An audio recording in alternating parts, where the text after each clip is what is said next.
যাক, যে আমি বলছিলাম কি, ওই যে আমার মানে যে আমি যখন 9-10-এ পড়ি তখন ওই যে বললাম তো, তখন তো ডিসটেন্স ছিল না। তো ওই ওই আপনার 8:30টার সময় ওই ডিডি দূরদর্শনে একটা ওই ইন্ডিয়ান যে আপনার ছবির গান গান দেখাতো আর কি, বুঝছেন। আমরা কি করতাম, আমার ভাই বোন আমরা 11 জন, 4 জন ছিলাম বাড়িতে। বাকিরা সবাই বিভিন্ন জায়গায় চাকরি সূত্রে গেছে গা। তা আব্বা আবার আম্মা দুজনে কিন্তু খুব ধর্মভীরু ছিল। আব্বা তাবলিগ করতো। তো উনি আসর নামাজ পড়ে এসে আমরা যখন এই টিভি দেখতাম আর কি, টিভি দেখতে বসতাম ড্রয়িং রুমে, উনি আসে টিভিটা বন্ধ করে দিয়ে যে হাদিসের এক বই একটা নিয়ে এক একদিন এক একজনকে দিয়ে পড়াতো, বুঝছেন। কখনো মানে কোরআন নিয়ে পড়ার বসে নাই। আমি বলতেছি এই কারণে যে ওই যে আমাদের বাপ মা বা পূর্বপুরুষরা আমাদেরকে মানে ছোটবেলা থেকে হাদিস দিয়ে গড়াইয়া গড়াইয়া ওঠানো হয়েছে। এখন এমন এক পর্যায়ে গেছে, আমার আব্বা যতদিন জীবিত ছিল আমাকে প্রায় সময় বলতো, তুই মাদ্রাসায় ভর্তি হ, তুই মাদ্রাসায় ভর্তি হ, তুই যদি মাদ্রাসায় ভর্তি হস আমার জায়গা জমিন যা আছে সব তোরা লিখে দিবি। তারপর আমারে কি করতো, আমি মাদ্রাসায় ভর্তি না, আমার খুব ইচ্ছে ছিল না মাদ্রাসায় পড়া, বুঝছেন। আমাকে জোর করে তাবলিগে পাঠানো হতো। ওই যে কাকরাইলে গেলাম, 3 দিন ছিলাম। বিভিন্ন এলাকায় আমার 3 দিন 3 দিন 40 দিনে জানি আর কি, 3 দিন 3 দিন গেছি। তারপরে আর বলতো যে তুই শুধু মাদ্রাসায় ভর্তি হ, তোর সব জায়গা জমি দিয়ে দিবো। যাক, উনি তো মারা গেল। মারা যাওয়ার পরে আমার আম্মা আমাকে অনেক চেষ্টা করলো। আম্মা চেষ্টা করার পরে মানে আমি তখন নামাজ পড়তাম না, আম্মা আমাকে মানে জোর করাইয়া নামাজ পড়াইলো আর কি, ঠিক আছে। এখন আমি, বুঝছেন ভাই, এমন ভাবে নামাজের প্রতি আসক্ত হয়েছি, মানে আজান দেওয়ার 15-20 মিনিট আগ থেকে আমার অস্থিরতা বাড়ে দিত, মানে আমি কখন নামাজ পড়বো। মনে করেন ঢাকা চিটাগাং রওনা দিছি, পথে যদি আজান দিছে না, গাড়ি থামাইয়া, জোর করে গাড়ি থামাইয়া হলো মসজিদে যাই জামাত নামাজ পড়তে, বুঝছেন। ওই যে অজু করে বাড়ি থেকে মসজিদ যাওয়া পর্যন্ত প্রতি কত কদমে কদমে সওয়াব, এই জিনিসটা ফলো করতাম, বুঝছেন। এরপরে জি। আমার ভিতরে একটা জিনিস আসলো কি, আমি যখন নামাজ পড়তাম তখন ভিতরে একটা একটা চিন্তা আসতেছে, কি ব্যাপার, আমি যে নামাজ, আমি এমনি কোরআন রিডিং করতে পারতাম আর কি, মুক্ত হয়ে পড়ছি আর কি কোরআন শিক্ষা রিডিং পড়ি। তো ওই যে 6-7 খতম মতন দিয়ে ফেলেছি ছোটবেলা থাকতে। তো চিন্তা করতাম কি ব্যাপার, আমি যে নামাজে এগুলি পড়ি এর মধ্যে তো সূরা মানে আলহামদুলিল্লাহ আর আলহামদুলিল্লাহর সাথে একটা সূরা মিলানোর পরে আর কোনো কিছুতে কোরআনে নাই। নবীজি কি কোরআনের বাইরে কোনো আয়াত দিয়া নামাজ পড়ছে, এটা মানে আমার মাথায় ঢুকতেছে না। মানে আমি মনে মনে চিন্তা করতাম, কাউকে বলতাম না আর কি, মানে ভয়ে কাউকে জিজ্ঞেস করতাম না, হুজুরদেরকেও জিজ্ঞাসা করতাম না, চিন্তা করতাম আর কি, নবীজি কি এইভাবে নামাজ পড়তে পারে, মানে কোরআনের আয়াত ছাড়া। তারপর চিন্তা করতে করতে হঠাৎ করে একদিন এই যে রেজন ভাইকে আল্লাহ বাঁচিয়ে রাখো আরো অনেকদিন, ওনার একটা ভিডিও যে আমরা নামাজে কি পড়ি কি বলি, ইউটিউব দেখতে দেখতে হঠাৎ করে এই ভিডিওটা আমার চোখের সামনে পড়ছে, বুঝছেন। পড়ার পরে আমি যখন এই ওনার এই কথাটা এই শুনলাম, এই এই ভিডিওটা পড়ছে না জানো, অনলি কোরআনের খপ্পরে পড়ছেন। জি জি জি, অনলি কোরআন রিসার্চের কাপড়ে বসছি, পড়িয়া আমার মাথায় আকাশ ভেঙে পড়ছে। রেজন ভাই বিশ্বাস করেন, আমি তো মনে হয় আমার চোখে মুখে মনে সব অন্ধকার দেখতেছি, কি রে ভাই, তাহলে আমি কি এতদিন শিরিক করলাম? তার মানে এই যে 200 কোটি মুসলমান কি এই শিরিকের ভিতরে ঢুকে আছে? মানে মাথায় পুরো আকারের পর আপনার ভিডিও গুলো সব আমি একে একে দেখা শুরু করলাম। এবং আমি ওই আমি কিন্তু আপনার কথা কিন্তু বিশ্বাস করিনি, আমি ওই আপনার যে আয়াত নাম্বার দিতেন না, আমি ওই কোরআন খুইলা ওই আয়াত গুলো মিলিয়ে দেখতাম, বুঝছেন।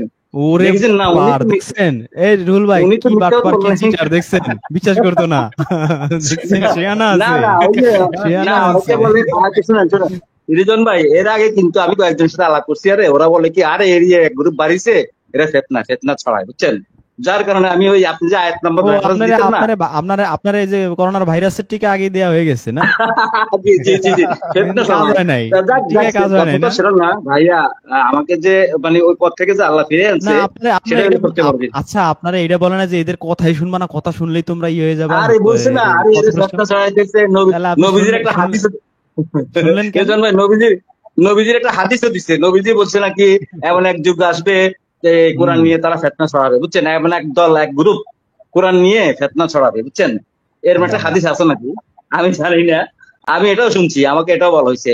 পরে না রিজন এরকমও ভাই তো আছে, আপনি ওই যে কালকে আমরা চালাইলাম এরকম হাদিস তো আছে, যারা নামাজ রোজা বেশি বেশি করে তাদেরকে হত্যা করবা, যারা যারা বেশি হত্যা করতে পারবে তারা হাসরের জি মাঠে জি বেশি জি নেকি জি পাবে, এটাও তো আছে। নাই জি কোনটা রে জি ভাই, জি জি আপনার জি। যাহা লাগিবে তাহাই আছে, লাখ লাখ হাদিস, কোনটা দরকার আপনার?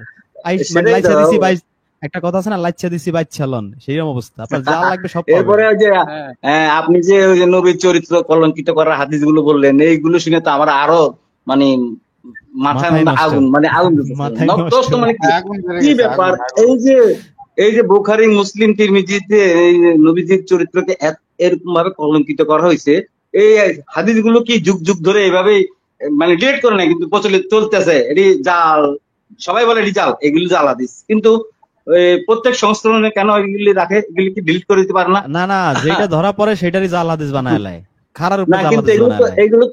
এগুলো তো আর ডিলিট করে না, এগুলো তো আর পরবর্তী সংস্করণে তো আর ওরা বাদ কি দেয় না, বলে এগুলো তো ডিলিট চালিয়ে করবে যায়। কেন? আজকে আজকে আপনার ওই যে আজকে আপনাদের আমাদের অনুষ্ঠান তো প্রথম থেকে আপনি দেখেন নাই।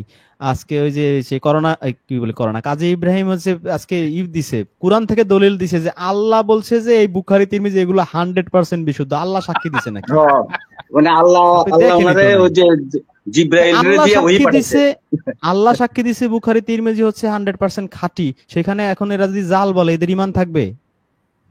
যদি কেউ বলে জাল, না না, ওই যে তাহলে এরা রিজন ভাই, জাল বলে, ওই বুখারী যে শরীফের মধ্যে হাদিস জাল বলে কোন সাহসে? এদের তো কলিজা চাইনা ছিঁড়ে ফেলবে।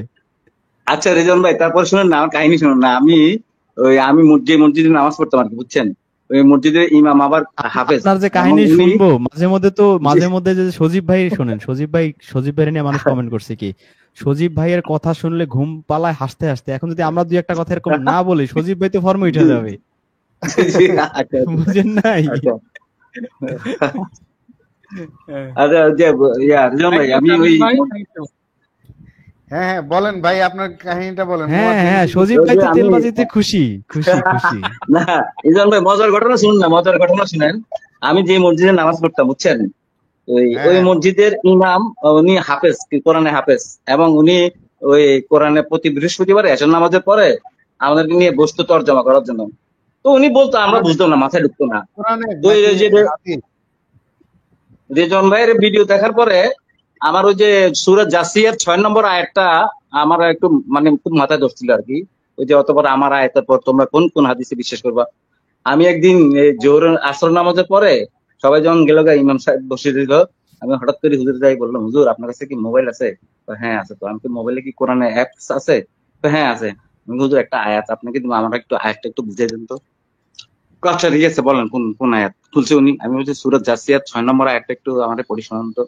তো উনি আরবিতে বললো, আমি বললাম বাংলা অনুবাদ বলেন।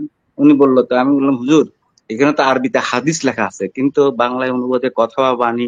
আচ্ছা আমি বুঝলাম হাদিসের অর্থ কথা বা বাণী, কিন্তু এখানে হাদিস, যদি হাদিস লেখে ব্র্যাকেটে কথা বা বাণী লিখতে, তাহলে খুব ভালো হতো না? বাপরে বাপরে, রিজন ভাই বিশ্বাস করবেন না, ওনার গায়ে মনে হয় আমি পেট্রোল ঢালা দিচ্ছি, বুঝছেন, পেট্রোল। এই মিয়া, আপনি কোন মূর্খ থেকে শুনছেন মিয়া? মানে উনি আমাকে আমাকে মূর্খ বলা নাই, কিন্তু ইনডাইরেক্টলি আমাকে মূর্খ বলা হয়েছে, মানে ওনার গায়ে আগুন আগুন ধরে উঠছে। এই কার থেকে শুনছেন, কোন মূর্খ থেকে শুনছেন? আমি তো হুজুর আপনি এইভাবে চেষ্টেছেন কেন? আমি তো আপনাকে ভালো কথা বলছি। আমি এই যে আমরা আপনারা যে শুক্রবারে জুমার নামাজে বয়ানে হাদিস হাদিস বলেন, কখনো তো বলেন না কথা বা বাণীতে, রসুলের কথা বা বাণীতে, অথবা ওয়াজ নসিহতে যে বলে হাদিস হাদিস, ওখানে তো কথা বা বাণীতে বলেন না। আমরা তো হাদিসকে হাদিসে জানি। এক্স্যাক্টলি, দারুণ দারুণ একটা পয়েন্ট ধরছেন আপনি। দারুণ হুজুর ওখানে কথা কিন্তু বলছে, বলে না জানেন কথা নিজে বলা জানেন। নেই, ওখানে হুজুর বলে না আমারে কথা মানে বাণী।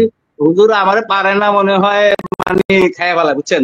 যাক, ওইখান থেকে আমি হুজুরের সাথে আর কথা বলি নাই। তখন আমি একটু নতুন, বুঝছেন, আমি মানে আরো 1-1.5 বছর আগের কাহিনী। আমি চলে আসলাম পরে মাগরিবের সময়। আমি ওনারে আমি নর্মাল, মানে ওনার সাথে নর্মাল ব্যবহার করার জন্য ওনার গায়ে মানে ঘাড়ে একটু হাত দিছিলাম, বুঝছেন। উনি আমার হাতটাকে এমন ভাবে জারি দিছে, আপনি মানে বিশ্বাস করতে পারেন না ভাই। দুজন ভাই, আমার কাছে এত খারাপ লাগছে। কি রে বাবা, আমি তো হুজুর কিছু বলিনি, হুজুর গায়ে হাতটা না দিলাম। উনি মানে আমাকে এমন ভাবে তুচ্ছ তাচ্ছিল্য করছে যে আমি একটা হলো নর্দমার কীট, উনি হলো বিশাল নবী রাসূল, বুঝছেন। ভাইয়া ভাইয়া আপনাকে এখন জি কথা বলি নাই। আন্নের বাড়ি জি কি জি, নোয়াখালী নি কেন? নোয়াখালী না নি কেন? ভাই, আমার বাড়ি নোয়াখালীর পাশাপাশি কুমিল্লা লাকসাম। ও মা গো পাও, ঠিক আছে বলি ফেলেন, আমি বাকিটুক নোয়াখালী পারি, রাখবেন কিনলে। নোয়াখালী পারি। আপনি যেটা করবেন, আপনি যেভাবে করবেন আমি এইভাবে করতে পারি। ঠিক আছে ভাইয়া, কোনো প্রবলেম না, আপনি বলি ফেলেন বাকিটুক। তা শুনুন না, এরপর মানে আমি হুজুরকে হুজুরেই খালি আনের লাগে গাই গুই দিছে নি, আন্নে দিতে পারছেন নি বাপের বেটার লাইন, নাকি আমি খালি গাই শুনুন গুই না, খেতে চলে আইছেন আমি বাইর শুরু দিকে? করছি। আমি এর আগে ওই যে কবরের আজাব নিয়ে ওনার সাথে টুকটাক কথা বলতাম, ওই বারজাক বলতাম। উনি আমাকে বারজাকের বিষয়ে বুঝাইছে। বারজাক হইলো কবরের আজাব। আমি বললাম না হুজুর, আপনি তো জানেন না, বারজাক তো পর্দার আড়ালের জগৎ। কই না, এরা কবরের আজাব। আচ্ছা আমি কিছু বললাম না, মানে টুকটাক বলতাম আর কি, মানে আসা যাওয়ায় ওনাকে আমি কিছু প্রশ্ন করতাম, জিজ্ঞেস করতাম। এই একজন আপনার তারপর যাক, লিখছে, এই যে শাহিন ভাই না আপনি? জি জি। শাহিন ভাই হ্যাঁ একজন শাহিন ভাই। লিখছে যে হুজুর আপনার কি পেট্রোল না অ্যাসিড মারছে, হুজুর কি পেট্রোল না অ্যাসিড মেরেছেন? উত্তর দেন। না, হুজুরের গায়ে মনে হয় যে মানে আমি এমনি একটা জিনিস খেয়াল করলাম কি, হুজুরদেরকে যদি কোরআন আয়াতের রেফারেন্স দেওয়া হয়, ওনাদের গায়ে মনে হয় তখন কি আগুন জ্বলে, আমি বুঝি না ভাই। ওনারা ওনারা ওনারা মেনে নিতে পারে না, মানে কোরআনের কোনো আয়াত ওনারা মেনে নিতে পারে না, আমি এটাই বুঝি না। মানে আমার মাথায় এই জিনিসটাই ধরে না, ওরা কেন কোরআন আয়াত গুলো ওদের গায়ে আগুন জ্বলে কেন, আমি আমার মাথায় এই জিনিসটাই ধরে না। আচ্ছা যাক, পরে আমি মাগরিবের সময় আসর নামাজের ঘটনা ঘটলো, মাগরিবের সময় আমি ওনাকে যখন হাত দিলাম, উনি আমার সাথে খারাপ ব্যবহার করলো। আমি আর ওনার সাথে কথা বলি নাই, মাগরিব পড়লাম। আসার সময় ওনার সাথে মানে মসজিদে ঢুকতেছে, আমি ঢুকতেছি, আমি বললাম হুজুর আপনি যে ওই সময় আসার সময় আমার একটা কথা বললেন যে কোন মূর্খ থেকে শুনছেন? হুজুর কথাটা তো আপনি আমাকে বলছেন, আপনি তো, আমি যার থেকে শুনছি তাকে বলেন না, আপনি কি আমার এডুকেশন কোয়ালিফিকেশন জানেন? যখন আমি ওনাকে বললাম যে ভাই এই আমার তো আমি তো এইভাবে পড়ালেখা করছি, উনি আমার তখন জড়াই ধরছে, বুঝছেন নি? জড়াই ধরে আপনি আসার পরে আমার সাথে দেখা করবেন। উনি এসার নামাজ পড়াইয়া আমারে, আমি আপনি মানে কি আমার আরবি আগে, লাইনে পড়ছেন নাকি ভাই? না না শাহিন ভাই, না না ভাই, আমি জেনারেল লাইনে, আমি পড়ালেখা করছি জেনারেল লাইনে। আমি ওই জগন্নাথ বিশ্ববিদ্যালয় থেকে অনার্স করছি রাষ্ট্রবিজ্ঞানে। তো যাক সেটার কথা না, ওই যে এমনি মুক্ত এই ভাই আপনার এই এই কোরআন শাহিন পড়ছেন। ভাই, শাহিন ভাই, জি শাহিন ভাই, শাহিন জি ভাই, জি জি আপনি জি আপনি বলেন। অনার্স করছেন কোন সাবজেক্টে? রাষ্ট্রবিজ্ঞান, পলিটিক্যাল সায়েন্স, পলিটিক্যাল সায়েন্স, হ্যাঁ। রাষ্ট্র ইংরেজি কি? রাষ্ট্র ইংরেজি জানি না তো ভাই। রাষ্ট্র ইংরেজি জানে, তার নাম রাষ্ট্রবিজ্ঞান অনার্স করছেন মানে কি? Political science. বলছি রাষ্ট্র ইংরেজি কি? রাষ্ট্র, রাষ্ট্র। ওরে ভাই এটা তখন মনে আসতেছে না রে ভাই, সত্য কথা যেটা। আমি হেল্প করবো নি? বলেন বলেন, হ্যাঁ স্টেট, স্টেট হ্যাঁ, ঠিক আছে ঠিক আছে, হয়নি কেন জি জি ভাইয়া? জি জি, হ্যাঁ হ্যাঁ, হ্যাঁ, ওই যে হইছে ভাইয়া, ওই আচ্ছা, যে হইছে আর ভাইয়া। প্রশ্ন ভাইয়া, ভাইয়া আর আর প্রশ্ন জি ভাইয়া, ভাইয়া, বল। আপনারা স্টেট সায়েন্স না বললে আপনারা পলিটিক্যাল সায়েন্স বলেন কেন? পলিটিক্স মানে তো ওই রাজনীতি। যে আমরা তো ওইটাই ওই ওখান থেকে সাবজেক্টের নামটাই পলিটিক্যাল সায়েন্স, বুঝছেন? তো এইটারে স্টেট আপনারা সায়েন্স বাংলায় না। বলবেন, এইটারে তো আপনারা বলবেন রাজনৈতিক বিজ্ঞান, আপনারা এটারে রাজনৈতিক বিজ্ঞান না বলি রাষ্ট্রবিজ্ঞান কেন বলছেন? পলিটিক্স মানে কি? রাষ্ট্র। না না না না, পলিটিক্স তো রাজনীতি। তাহলে আচ্ছা আপনি কি হ্যাঁ, জেনে আপনি শুনে দেখছেন তো কথা, বুঝে, আচ্ছা ভাইয়া আপনি কি জেনে শুনে বুঝে অনার্স পাস করছেন নাকি শুধু মুখস্থ লিখিয়া পাস করছেন ভাইয়া? মুখস্থ আপনার বিদ্যা ভাইয়া। আপনার মাথায় কোনোদিন আসে নাই আপনার কোনো টিচারকে কোনোদিন জিজ্ঞেস করতে ইচ্ছা করে আরে নাই, ভাইয়া স্যার যদি আমি, যদি না আসতো আমি তাহলে বলছি তো জিজ্ঞেস, 6 বছর, 6 বছর আর শিরকের মধ্যে ঢুকে থাকতাম না, বুঝছেন? মানে এই ছয় সিম্পল বছর জিনিসটা একটা, আপনার জিজ্ঞেস করতে ইচ্ছা করলো না যে স্যার না না পলিটিক্যাল সায়েন্স ভাই, মানে তো রাজনৈতিক বিজ্ঞান, জি জি জি। তো রাষ্ট্রবিজ্ঞান আমাদের হলো কেমনে? টিচাররা তো, আমাদের প্রফেসর টিচাররা তো ওই জিনিসটা এই যে মনে করেন আচ্ছা ঠিক আছে, এখন ঠিক আপনি আছে। যেভাবে ধরছেন, আপনি আচ্ছা যেভাবে না না ধরছেন আমি আমারে, আচ্ছা ওইভাবে তো আমি হাদিস ধরেন নাই। ভাই, আচ্ছা ভাই ভাই আমি হাদিস হয়ে সহজভাবে আপনি বলি। প্রতিষ্ঠিত হয়েছে, হ্যাঁ হাদিস হয়ে না আপনি না না প্রতিষ্ঠিত হয়েছে। না না, আমি সহজভাবে ধরি ভাই, এই সহজ জিনিসটা একেবারে টুর বাচ্চারও আসার কথা, মানে আমার মনে হইতেছে আসার কথা। আচ্ছা ভাইয়া, এই যে জি, সায়েন্স, ইংলিশে বলতেছেন সায়েন্স, বাংলায় বলতেছেন বিজ্ঞান, আচ্ছা বিজ্ঞান, আপনারা যে জি জি। 4-5 বছর পড়ছেন কোন ল্যাবরেটরিতে বইয়া কি কি জিনিস টেস্ট করছেন আপনারা? কোনো কিচ্ছুই নেই ভাই, আমাদেরকে শুধু লেকচার দেওয়া কোনো হয়েছে। ল্যাব নাই, আর টেস্ট নাই, টেস্ট টিউব কিচ্ছু নাই, নেই। কোনো অণু পরমাণু ক্রিয়া বিক্রিয়া, ইলেকট্রন প্রোটন না না নিউট্রন না কিচ্ছু নাই ভাইয়া, আপনারা এটা সায়েন্স না নাম না, দিলেন কিল্লাই ভাইয়া? এটা তো ভাইয়া আইনি না বাংলায় ভাই, বলেন এটা তো ভাইয়া বিজ্ঞান, ইংলিশে বলতেছেন সায়েন্স, আঙ্গরিকে আনেরা মূর্খ পাইছেন নি কেন ভাই? আপনারা সায়েন্স ভাইয়া সায়েন্স বলে কি এটা আপনারা আইনি ভাবনেন, ভাইয়া। আপনারা পড়ছেন ভাইয়া আর্টস আর আপনারা ভাব নিতেছেন সায়েন্সের স্টুডেন্ট ভাইয়া, এটা তো জাতির না সাথে ভাইয়া, প্রতারণা এটা ভাইয়া। তো আইনি না ভাইয়া, এটা তো বড় বড় বড় বড় ডিগ্রিধারী লোকেরা দিছে, এটা কি আইন দিছিনি ভাই? কথা আন্না ভাইয়া কম, এটা আন্না এটা কম না। জাতির সাথে প্রতারণা করছেন কিনা এটা স্বীকার করেন ভাইয়া। আমি কি বলবো ভাইয়া, আমি তো প্রতারণা করি নাই, আমি তো প্রতারণার শিকার হয়েছি, বুঝুন না? না আগে না হয় আমি তো বুঝতেন না, এখন তো বুঝতেছেন, এখন তো এটা না, সংশোধন করা উচিত, আচ্ছা আমলে যাক, সলেহা এখন তো করা উচিত হ্যাঁ কেন বুঝতেছি। ভাইয়া? জি জি জি জি জি জি জি, তবে ভাইয়া আমি আসলে আপনার প্রতি চিরকৃতজ্ঞ। মানে কি, আপনার ওই এক ভিডিও কিন্তু আমারে সব চেঞ্জ করে দিচ্ছে, বুঝছেন? আর তারপরে আপনি ওই কোন কথা ভিডিও, সবচেয়ে, আপনি কোন ভিডিও, আপনার পলিটিক্যাল সায়েন্স শুনে আমার মাথায় কতগুলো প্রশ্ন চলে এসেছে, আমার এই প্রশ্ন আচ্ছা চলে আসে শুনেন কেন? না, এই রোগটা, আরে এই ভাইয়া, রোগটা কেন আরে আমার আমার মধ্যে পরের ঢুকলো কাহিনী, ভাইয়া? পরের কাহিনী এই শুনেন না, আমার পরের কাহিনীটা নাকি খুব ভালো এই তো। রোগের, আমার এই রোগের ফ্যামিলি, আমার ওষুধটা ফ্যামিলি কি? কাহিনী শুনুন না। আমার 2 ছেলে 1 মেয়ে, মেয়েটার বয়স 7 বছর, ছেলে একটা ছোটটা 8-এ পড়ে, আর বড়টা আপনার অনার্স 3rd ইয়ারে পড়ে। এবং আমার বউ, আমি যখন তাদেরকে এই কথাগুলো বললাম, বুঝছেন, হ্যাঁ 4 জনের একজনও আমাকে একটা প্রশ্ন করে নাই, এবং 4জনে কিন্তু খুব সহজে জিনিসটা মানিয়ে নিচ্ছে, বুঝছেন? এই সবচেয়ে বড় আমার এইখানে আমার, মানে আমার সবচেয়ে ইয়ার জিনিসটা হলো, ওরা 4জনে আমার এই কথাগুলো মেনে নিছে এবং বিশ্বাস করছে, এবং আপনারা ভাই তাদের মনে অনেক ওই একই প্রশ্ন, একই আপনারা অনেক প্রশ্ন, বুঝছেন? সৌভাগ্য ভাই। জি জি জি নামাজ জি নিয়ে ভাই, তো আমি এদিক সবাই দিয়ে, যায়, আপনারা অনেক আমার সৌভাগ্য, এদিক দিয়ে, কি বলবো। ঠিক আছে, ইভেন কিছু ইভেন বলার আমার নাই, মেয়ে এতটা 7 সৌভাগ্য বছর সবার। আগে, শুনুন শুনুন কিন্তু শোনেন, কিন্তু দেশন শোনেন ভাই, আমার শোনেন মেয়ে কি আপনি আমার কথা শোনেন, আপনি আমার কথা শোনেন, হোয়াটসঅ্যাপে কথা বলা যাবে অনেক। একজন আপনাকে প্রশ্ন করছে, রাষ্ট্র ইংরেজি জানেন না, রাষ্ট্রবিজ্ঞানের পাস, আপনি ইচ্ছা করলে উত্তর দিতেও পারেন, নাও দিতে পারেন, আপনি ও ভাবতে থাকেন। আমি একটু ফয়সাল আহমেদ ভাইয়ের কাছে যাই। ফয়সাল আহমেদ ভাই, আপনি কি না না, শুনতেছেন? আসলে আমি তো ভাইয়া আমি 2000 সালে পাশ করি বাড়ি, বুঝছেন, এবং এইভাবে চিন্তা করি নাই স্টেট পলিটিক্স, এইভাবে চিন্তা করি নাই, বুঝছেন। না, আপনার রাষ্ট্রবিজ্ঞান শুনে আমার আমার মাথায় এই প্রশ্নগুলো চলে আসছে।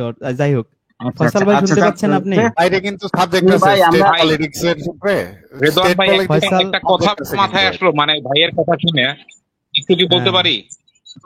হ্যাঁ, জি বলেন অবশ্যই। বলেন। ওই যে হুজুররা কোরআনের আয়াত শুনলে ভাই গায়ে তাদের আগুন জ্বলা যায়, কিন্তু কোরআনের আয়াত শুনলে মনে করেন, আমরা তো কোরআনে পড়ছি, আয়াতটা কেউ কোটেশন যদি করতে পারেন, নাম্বারটাও যদি পড়ে শোনাইতে পারেন ভালো হয়।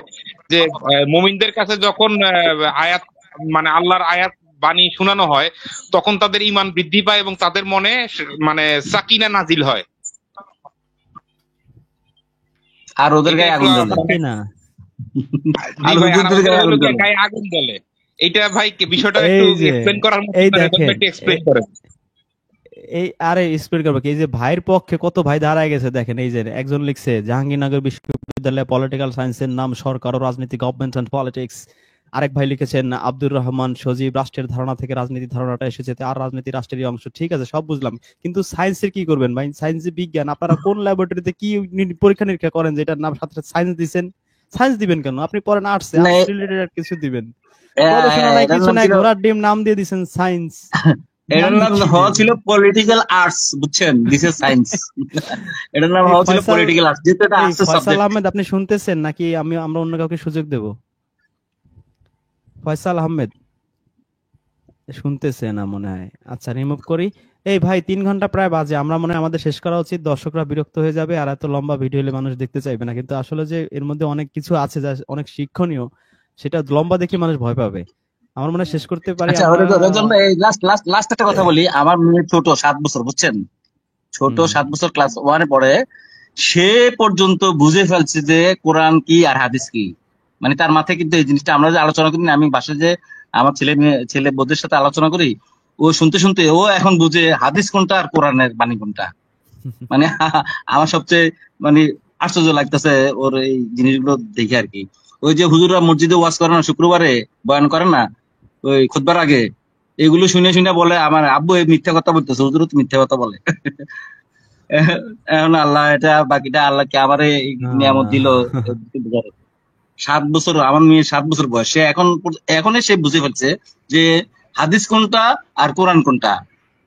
মানে তার ভিতরে এই জিনিসটা ঢুকে গেছে যে আমাদের আশেপাশে 2-3টা বাড়ির আশেপাশে 2-3টা মসজিদ থেকে প্রতি শুক্রবারে যে ওই বয়ান করা হয় ইয়ার আগে, খুতবার আগে, ওই শুনে শুনে এইগুলো বলে আব্বু এই হুজুরগুলো দেখছেন মিথ্যা কথা বলে, আমরা বলতেছি আচ্ছা ও ওয়াজ করে যে হাদিসের ওয়াজ, আহ, বুঝছেন নি। যাক, আমি মোটামুটি এদিক দিয়ে ভালো আছি, তবে আমার ভাই বোনরা আবার আমাকে নাস্তিক টাস্তিক ভাবা শুরু করছে, বুঝছেন। ভাই বোনরা, আমি যখন ভাই বোনদের কাছে আস্তে আস্তে এগুলো বলা শুরু করছি, তখন ওনারা আমাকে আরে এত নাস্তিক হয়ে গেছে, আমার বোর কাছে ফোন করি, কয় এই হুম, নামাজ পড়ে কিনা। এটা ভাই আমাদের সবারই হয়। উজ্জ্বল উজ্জ্বল আসাদুজ্জামান লিখেছেন, ভাই কোরআনের ওয়ার্ড টু ওয়ার্ড বাংলা অনুবাদ আছে কি? দয়া করে জানাবেন। অ্যাপসে আছে, ওয়ার্ড টু ওয়ার্ড আছে, কিন্তু ভুল বিকৃত আছে। আমাদের প্রজেক্ট আছে, আমরা সেটি অনুবাদ তাফসীর সব দিকেই যাচ্ছি। এখন বাকিটা আল্লাহর ইচ্ছা ভাই, আমরা চেষ্টা করতে পারি, আল্লাহ কবুল না করলে তো ভাই হবে না। চেষ্টা করতেছি আর কি, আমরা খুব দ্রুতই হয়তো পেয়ে যাবেন। এরপর লিখছেন যে ভাই তাফসীর কারকের কোন, ভাই তাফসীর কারকের কোরআন পড়বো ভাই, কোন তাফসীর যারটা পড়বেন সে তারটাই ধরা খাবেন, আরো আরো পাগল হয়ে যাবেন। সব ভুল ভুয়া বানোয়াট হাদিসের উপর ডিপেন্ড করে তারা এগুলো বানাইছে। মোহাম্মদ নাসির লিখছেন, একদিন হলো লাইভে নিয়েন ভাই, আপনি আসেন, কোনো সমস্যা নেই, যে দিনই আসেন, লিংক দেয়া থাকে তো প্রতিদিনই আমাদের, এবং সেটা তো পিন করে দেয়া হয়। ইরান মুন্সি, আলহামদুলিল্লাহ, আস্তে আস্তে মানুষ সত্য জানতেছে, আলহামদুলিল্লাহ। তারপরে শামসুল আলম লিখেছেন, ওই ভাই যা করছে আমিও তাই করছি। তারপরে শিফা বেগম, আল্লাহ ওদের সবাইকে নেক হায়াত দান করুন। তারপরে এমডি সুবহান খান লিখেছেন, নাহিদ মিডিয়া ভাই আমাদের গ্রুপ আছে, ওখানে আসেন, আলোচনা করবো। হ্যাঁ ঠিক আছে, এখানে এত প্রশ্ন করলে আসলে হবে না। এরপর ট্রু প্রফিট লিখেছেন, কুরআন বিকৃত করে লেখা হয়েছে এবং তার বিকৃত কিতাব দুনিয়াবাসীর কাছে এমন কোন আসমানি কিতাব নেই। কি ভংচাং লিখছে। নাহিদ লিখেছেন, আমি আগে বুখারী মুসলিমকে অন্ধের মতো বিশ্বাস করতাম, কিন্তু আপনাদের ভিডিও দেখার পর হাদিস নিয়ে আমার প্রচুর সংশয় তৈরি হয়েছে, তাই আপনাদের সাথে কথা বলতে চাচ্ছিলাম। ভাই সংশয়ের মধ্যে থাকেন, এটার মধ্যে আলাদা একটা নেশা আছে, আলাদা একটা মজা আছে। আমাদের সাথে আসলে ভাই আমাদের খপ্পরে পড়লে আপনি কিন্তু শেষ, আপনি মার্ডার হয়ে তারপরে ওই যাবেন। যে হোয়াটসঅ্যাপে জয়েন আপনার করেন আপনি, আপনার না না আপনার কিন্তু হচ্ছে যে ওই যে লাশের জানাজা হবে না, তারপরও আপনি হোয়াটসঅ্যাপে তারপরে যদি রিস্ক নিয়ে যদি জয়েন করতে চান, হোয়াটসঅ্যাপের লিংক দেওয়া আছে, আমাদের হ্যাঁ ইউটিউবের পোস্টেও দেওয়া আছে, জয়েন করেন। ওখানে সবসময় স্কলাররা থাকে, ম্যাক্সিমাম সময় থাকে বিভিন্ন ধরনের। আপনার অনেক প্রশ্নের উত্তর তারা ইনশাল্লাহ দিতে পারবে, তবে এসে আবার উগ্রতা শুরু করে দিয়েন না, ঠিক আছে? উগ্রতা শুরু করে দিয়েন না, গ্রুপের পরিবেশ রক্ষার্থে দেখা যাবে যে আপনাকে বহিষ্কার করা হইতে পারে। আপনি ভদ্রভাবে জানতে চাইবেন, আমাদের যতটুকু এলেম আছে we will try our level best, এটাই বলতে পারি। শুধু হাদিসের মানদণ্ড কুরআন, কুরআনের মানদণ্ড হাদিস নয়, রাইট? মামুর বেটা, আচ্ছা এটা পড়া দরকার নেই। হুজুর বললেন ঠিক কিনা? আচ্ছা আজিজুল ভাই লিখেছেন, ও 67-2। এরপরে হচ্ছে আমার কোশ্চেন হলো আপনাদের, আপনি হযরত মুহাম্মদ সাল্লাল্লাহু আলাইহি ওয়াসাল্লামকে মানেন কিনা? আল্লাহ কি বলে, হযরত মুহাম্মদকে না মানলে তো কুরআন নাজিল হয়েছে কার উপর? আপনার খালুর উপরে। আপনার কি মাথা পুরো নষ্ট হয়ে গেছে নাকি ভাই? আপনি পাপ না যান, আপনার পুরো ব্রেন নষ্ট হয়ে গেছে ভাই। রুহুল ভাই, সজীব ভাই বলেন তো, এনার একটু কিছু বলেন, এটা কি বললো? ওই এ কি আতিক পুরো ভাইরে তো মেন্টাল? আমি ওনা ওই যে ওনাকেই তো মামুর বেটা বাপের বেটা বলে যে অনেকেই কমেন্ট করতেছে। আর ও ওই সে বলতেছে মেন্টালি, তো ঠিকই আছে, এর কমেন্টে পড়া উচিত এটা না আমাদের, বলা দরকার নাই। হ্যাঁ এর বলা দেখেন, দরকার নেই। মোহাম্মদকে না মানলে তো ইমানই থাকবে না। ভাই এই হ্যাঁ, ব্যাপারে মোহাম্মদ একটু নাসির মানে বলতে লিখেছেন, চাই ভাই, একটু সুযোগ পাইলে বলতে না চাই। এ ভাই এ মেন্টাল, হাফ মেন্টাল। এ বলে কি, বলে মোহাম্মদকে মানেন কিনা, কি মোহাম্মদ সাল্লাল্লাহু আলাইহি ওয়াসাল্লামকে মানেন কিনা, মানে কি তো কুরআন নাজিল হয়েছে কি এনার খালুর উপরে? আর অনেকেরই বলেন তো লিংক আপনি, দেওয়া হয়েছে, ভাই, এটা জয়েন একটু- করে নাই। এ কি, এর মাথায় কি পুরো গোবর ভরা নাকি? কি ইন্ডিয়া থাকে নাকি? হাদিস কাজী আহমেদ সৌরভ লিখেছেন, হাদিস মহিলাদের করেছে ভোগ্য পণ্য। হ্যাঁ ভাই, মহিলাদের সম্পর্কে যে হাদিস আছে ওগুলো যদি বাংলাদেশের নারীরা পড়তো, ইসলাম ধর্ম ছেড়ে নাস্তিক হয়ে যাইতো। নবী ছিলেন রোবট, আপনি হয়তো জানেন না, এই জন্য ওনার কোনো বিবেক বুদ্ধি ছিল না। আল্লাহ ওহী না পাঠালে তো এইসব করতে পারে, আল্লাহর ওহী দিয়ে তাকে সাইজ করছো। এই আলমদের মতো কি লিখছে, স্পার্কলিং এর মতো কি লিখছে ভাই, আমি কিছুই বুঝি নাই। উনি সিফা সাধারণত আমাদের বেগম, পক্ষে লেখে, আজকে উনি ও আচ্ছা আচ্ছা, আজকে মানে কথার কোনো ছন্দ নাই, অলংকার নাই, বোঝাই যাইতেছে না। ইমরান বশির, আপনি কি মানবেন কি মানবেন না সেটা আপনার ব্যাপার। ইমরান বশির কি একটা আসছে ফেক আইডি নিয়ে মনে হয়, আয়সা খালি অনর্গল খালি করতেছে আর কি, এই যে এটাই সেটা। বিসর্জন করতেছে। আজিজুল ভাই লিখেছেন, আলোচনার কথার মাঝে কোরআনের মূল মেসেজগুলো সুন্দরভাবে উপস্থাপন করা হয়েছে, ধন্যবাদ জানাচ্ছি। রিজওয়ান, সজীব, রুহুল আমিন, আলোচক সকলকে আপনাকেও ধন্যবাদ ভাই। সোহাগ গাজী লিখেছেন, ভাই আগে আমি নামাজ পড়তাম, এখন পড়ি না, কিন্তু আমি জানি না যে আমি কোন জাতের মানুষ। ইগিন কিয়া ভাইয়া, কিয়া প্রশ্ন ভাই, করছে ভাইয়া। আপনার প্রশ্ন বুঝি নাই আর কি, আর তাই বুঝি অ্যানসার নাই দিতে কোন পারতেছি। জাতের মানে। আপনারা হাদিস আচ্ছা আপনার যা খুশি তাই মানেন, আপনারা আমার ঠেকাইছে নাকি কেউ? আপনার জো দিল চাহে वो करो, হ্যাঁ, हम लोगों को क्या है? আমরা কি জান্নাতের ঠিকাদারি নিছি নাকি? আসেন ভাই জান্নাত বিক্রি করবো, দয়াল বাবার দরবারে আসেন। আরো আমরা ভয় দেখাই মানুষটা ভাই, আমাদের কাছ থেকে আইসা আমাদের খপ্পরে পড়েন না, আবার আমরা যা বলি অন্ধ ভাই বিশ্বাস করেন না, আমাদেরকে অতিরিক্ত ই করেন না, ভাইবেন না সম্প্রদানতা শমশের, এগুলা বলি আমরা। আমরা তো উল্টা কথা বলি ভাই, তাই না? দাউদ ইব্রাহিম আজকে অনেকগুলো জিনিস জানতে চাইছেন ভাই, আপনি আমাদের হোয়াটসঅ্যাপ গ্রুপে এসে সেখানে জানেন এই ধরনের টুকিটাকি ছোটখাটো প্রশ্ন, এগুলো তো আসলে গ্রুপে ওইভাবে সম্ভব, এখানে লাইভে তো আসলে এগুলো প্রশ্ন উত্তর দেওয়া সম্ভব না, তাই না? আচ্ছা তারপরে আব্দুল রাশেদ অনেকগুলা ভিডিও আছে আমাদের, ওই ভিডিওগুলো দেখলেও আপনার ম্যাক্সিমাম আমরা মনে করি যে 95% প্রশ্ন আপনার কমপ্লিট হয়ে যাবে।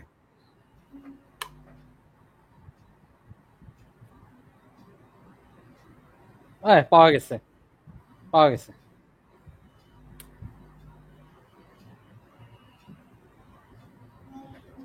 আচ্ছা ওনার কমেন্ট কি করছে ভাই দেখেন তো।